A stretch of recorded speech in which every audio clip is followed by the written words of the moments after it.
So my name is Pramath Sinha, and I've been involved in setting up some of India's leading private colleges and universities.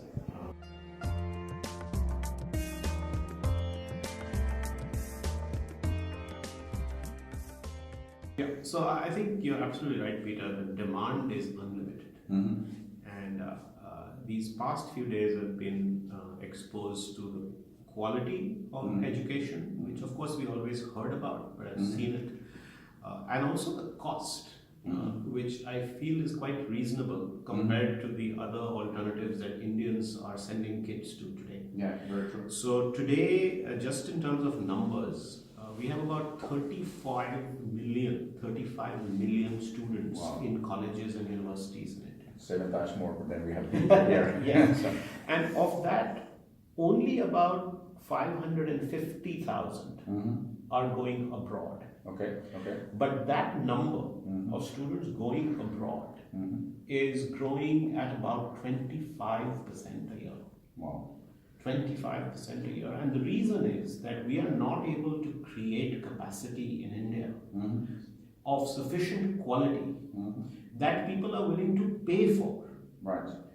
And therefore people are opting to send their kids abroad. Yeah. So I often joke that we are outsourcing college education abroad, particularly to the United States, where we have 200,000 students, the UK where we have 100,000 students, Australia where we have 66,000 students, now places like New Zealand and Russia and so on.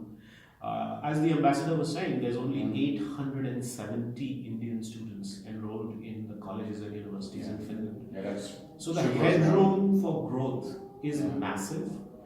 I think we just have to go back and educate people about the opportunity, the fact that there's enough capacity, the fact that it's very high quality capacity, the fact that it is affordable, and if we can do a little bit of connect to employability. Absolutely. Even if it's not a permanent job, if you allow them to work here for 1 year, 2 years, 3 years, it'll make a huge difference.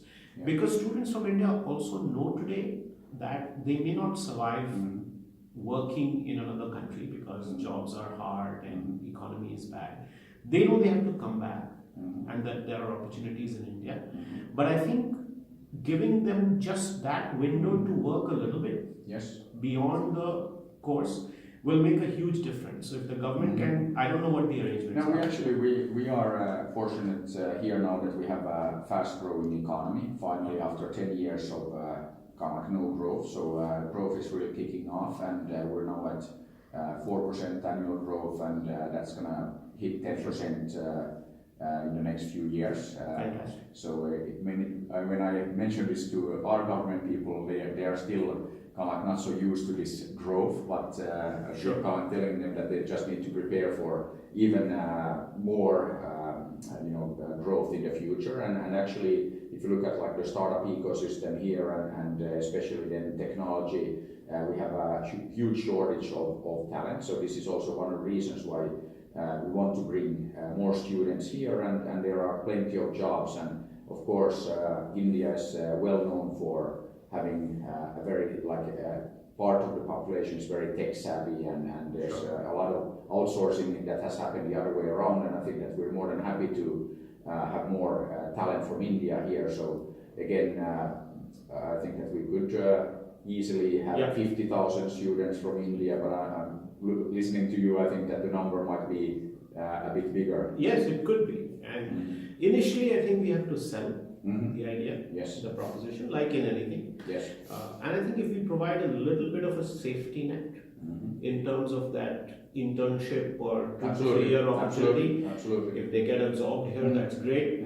I think the other safety net that we could provide is that if Edunation or whoever you do this with can also say that, listen, we'll help you integrate back into India. Absolutely. So one of the things that I have done in a small program that I started as an experiment is that often what happens is that when Indian students go abroad, they are away for 3-4 years. True. They completely lose touch with their own country, which is very vibrant. Lots of things are happening. Yeah. So to support their being outside, if we have a few classes Mhm. on what's happening in India, on No, the absolutely. Indian economy, Absolutely. on Indian business, on Yes. Indian media, whatever it is. And we need that actually for The Finnish students for the also. Finnish students, but also for many of the other nationalities that will come here. Correct. I mean, let's say you look at the 10,000 Colombians. I mean, they might find opportunities then not only here in Finland but also in India. So I think that this So is I think exactly what we want to do.